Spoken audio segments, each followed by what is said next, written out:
Hey everyone, welcome back to the channel. Today we're tackling IELTS bar charts. Ready? Let's go. First up, the introduction. Keep it simple.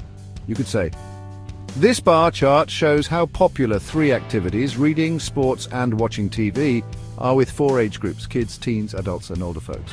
See? Easy. Next, the overview. This is where you show the main idea. Try something like, overall, watching TV is the most liked activity for everyone, while reading isn't so popular with kids and teens. This gets us started. Now the details. Always point out the highest and lowest numbers.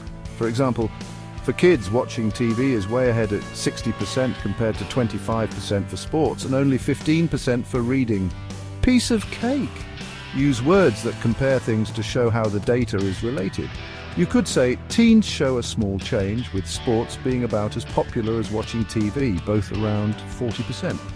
See how about as popular and around make it clear? Don't forget to talk about patterns and changes. You could say, we see a big jump in teens playing sports. This makes your writing better. Finally, the conclusion. Sum it up like this. The chart shows different activity choices depending on age. It looks like watching TV is popular with everyone, but liking reading and sports changes with how old you are. And that's it, your guide to IELTS bar charts. Keep practicing and you'll be great. Good luck with your studies. See you in the next video.